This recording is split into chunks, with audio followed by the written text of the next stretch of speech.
Halo sobat semua, selamat datang kembali di channel novel kita. Sebelum kita lanjutkan ceritanya ini, ayo jangan lupa subscribe, like, komen, share, dan nyalakan lonceng notifikasinya agar mendapatkan notifikasi video terbaru ketika Mimin upload videonya. Dr. Stranger Thomas Kin, bab 111, 50.000 yuan. Vivin hampir mengutuk dengan marah. Setelan termurah dari merek ini berharga 50.000 hingga 60.000, dan yang sedikit lebih menarik berharga 100.000 lebih. Ini adalah barang mewah yang sangat mahal. Thomas Kin ini, mengapa dia begitu bermuka tebal? Ibu memberimu uang untuk membeli jas, lantas kamu beli semahal ini. Begitu banyak uang yang dihabiskan sekaligus. Vivin sangat kecewa dengan Thomas Kin saat ini. Dia belum pernah melihat orang yang kurang berprestasi seperti itu. Melihat keluarga mereka menjadi lebih baik sekarang, lantas bersikap boros, bahkan jika kondisi mereka sekarang baik, tetap tidak seharusnya terlalu boros. Ayah seorang eksekutif perusahaan besar Meng, dan dia tidak membeli jas seharga 100.000 yuan, orang ini terlalu berlebihan. Wajah Vivin muram, berpangku tangan, gemetar karena marah. Thomas Kin agak bingung, ada apa dengan Vivin, mengapa dia marah di sini? Sesampainya di Swan Company, Thomas Kin turun dari mobil dan melirik ke perusahaannya. Brandnya bagus, tidak ada yang mewah, gaya sederhana, hanya logo kecil, terlihat sangat stylish. Thomas Kin mengangguk, lumayan. Weston Meng ini bekerja dengan baik, dan dia sangat menyukai gaya ini. Vivin sangat marah hingga hampir tertawa, lumayan. Ketika kamu bisa masuk perusahaan ini, baru kamu berkomentar lagi, aku tidak bisa berkata apapun.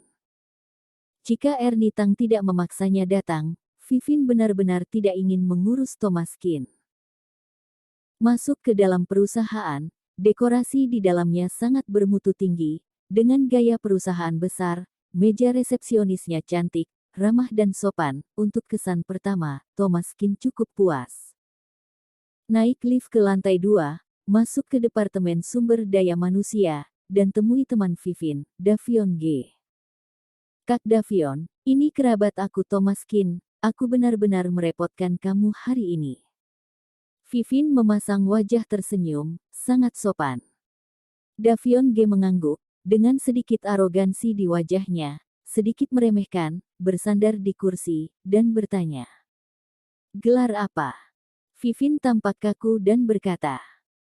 Kak Davion, dia tidak sekolah menengah karena perubahan situasi keluarga. Davion G mengangkat alisnya, berpura-pura memutar otak. Ini tidak mudah ditangani. Vivin kecewa. Apakah tidak ada cara lain? Jika kali ini tidak berhasil, ibu pasti akan mengirim Thomas Kin ke rumah sakit mereka, yang bahkan lebih menjengkelkan. Davion G tersenyum, bukan tidak mungkin, tetapi harus mengeluarkan uang untuk mengelolanya. Vivin bertanya ragu-ragu, berapa? Ketika keduanya berbicara, mereka tidak melihat sama sekali, wajah Thomas Kin berangsur-angsur menjadi dingin. Davion G membungkuk dan mengulurkan tangan secara misterius. 50.000. Vivin mengerutkan kening, 50.000 yuan. Itu tidak murah. Meskipun Swan Company ini adalah perusahaan besar, 50.000 yuan bukanlah jumlah yang kecil. Thomas Kin bahkan tidak pernah bersekolah di sekolah menengah. Paling banter posisi dia hanya sebagai office boy jika dia diterima, dan gajinya paling hanya 3.000 yuan sebulan. Butuh lebih dari 1 tahun untuk mendapatkan kembali biayanya. Sejujurnya, Vivin merasa sedikit tertekan. Tetapi ketika dia berpikir bahwa bisa mendapatkan pekerjaan Thomas Kin sekali dan untuk selamanya seharga 50.000 yuan, dan kelak tidak harus tinggal di rumah mereka di masa mendatang. Setelah mengertakkan gigi, dia memutuskan untuk memberikan 50.000 yuan. Vivin menghela nafas dan berbisik. Kak Davion, 50.000 tidak masalah, bagaimana memberikannya kepada kamu.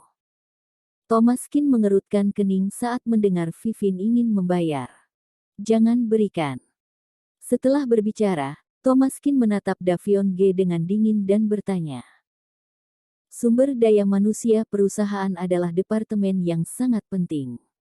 Ini adalah departemen yang menentukan apakah perusahaan dapat mengalirkan bakat. Kamu menggunakannya untuk mengisi kantong kamu. Apakah menurut kamu itu tepat? Dr. Stranger Tomakin, bab 112 orang yang tidak pantas dibantu. Setelah Thomas Kin selesai berbicara, Davion Ge tercengang sejenak, dan kemudian dia tertawa, senyum dengan sarkasme dan mempermainkan. Bukankah kamu bodoh? Menurutmu kamu siapa? Kapan giliranmu untuk mengajariku? Aku adalah wakil manajer sumber daya manusia. Kamu bisa melakukannya jika kamu ingin melakukannya, atau keluar jika tidak. Banyak orang menginginkan posisi ini. Mata Vivin juga melebar, dan dia sangat marah. Thomas Kin, apakah kamu sakit? Aku sedang mencari pekerjaan untukmu, kamu berdebat dengan apa? Kamu benar-benar buat aku marah. Vivin benar-benar kesal.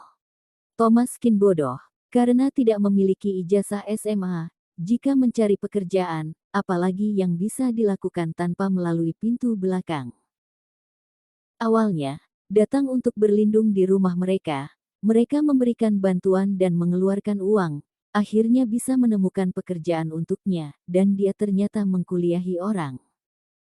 Pernah bertemu orang yang rusak otaknya, tapi tidak pernah melihat kerusakan otak seperti itu.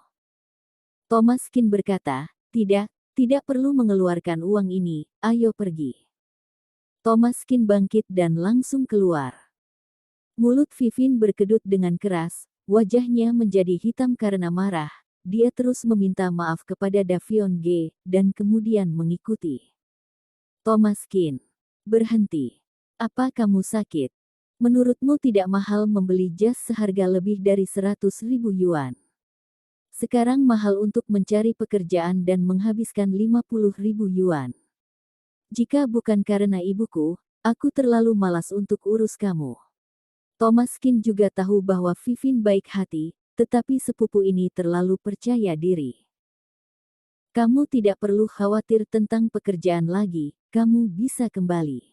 Kamu benar-benar tidak masuk akal.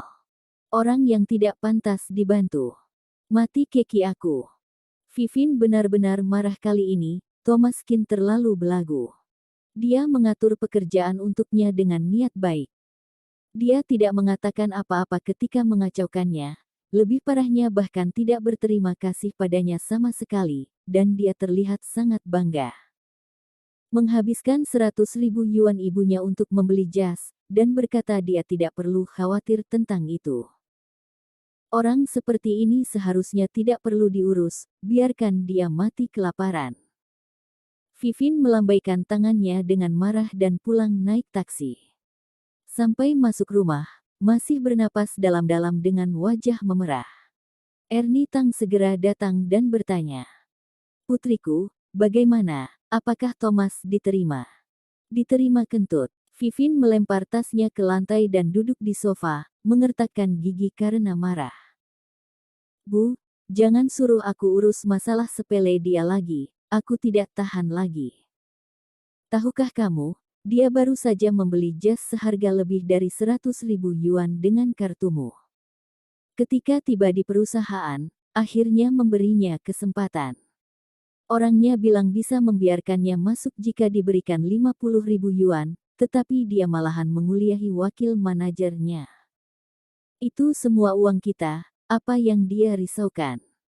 Vivin semakin marah, menarik napas dalam-dalam. Ernie Tang dengan cepat menuangkan segelas air untuknya. Aduh, apa yang menjengkelkan tentang ini? Menghabiskan uang siapapun sama saja. Ketika kamu masih kecil, bukankah kamu juga menghabiskan tidak sedikit uang dari keluarga Qin? Selain itu, kepribadian sepupumu masih bagus, cuma agak kaku. Vivin mencibir, dia tidak kaku, dia rendah EQ, Aku belum pernah melihat Eki yang begitu rendah.